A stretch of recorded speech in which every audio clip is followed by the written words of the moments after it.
everyone, welcome back for another video. So, nakaginaputag Watsons and I just want to show you kung isa napura kong napalit sa Watsons.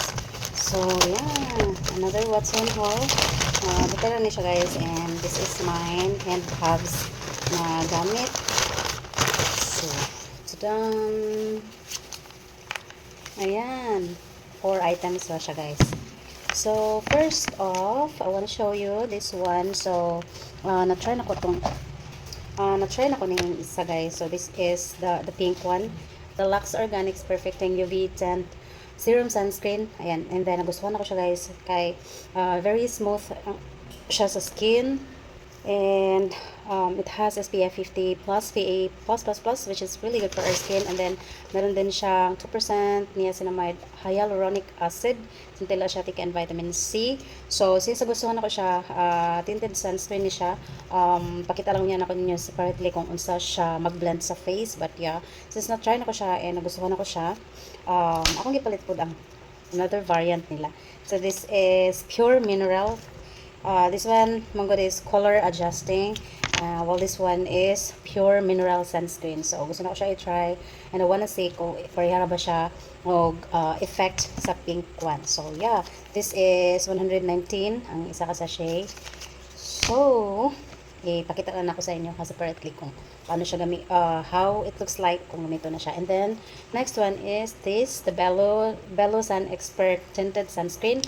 So hindi na ko doon itong mapalit ani guys, kaya na magugoy na ko yung sunscreen ba. So this one, and then napato kong isa nga kani apa siya.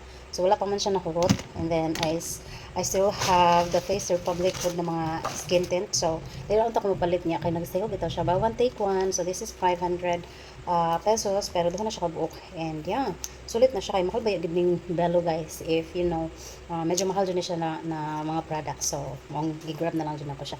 And I just like the first two product na akong ipakita sa inyo ha. I mean one ra kay kanira man akong dipalit gani ha. But I'll do a separate video po trying this one.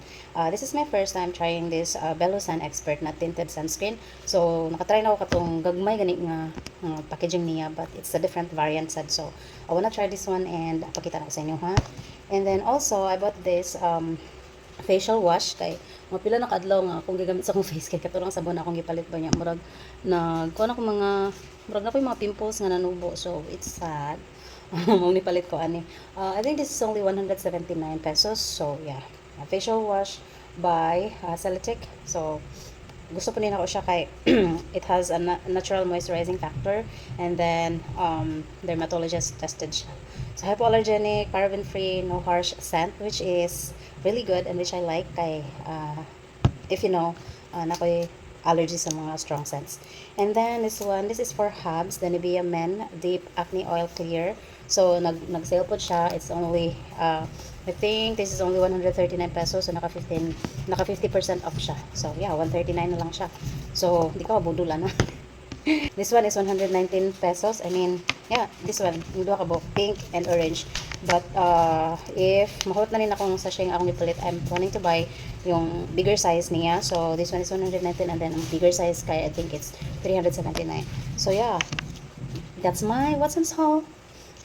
Another Watson's budol. And basin mabudol pud mo. Yeah. Tulo mo siguro Watson's sa inyo ha, go na. Gi-promote ang Watson's ba mo gibayaran. Charot, wala gid baya. So that's it for today's Watson's haul. Bye. See you on my next one.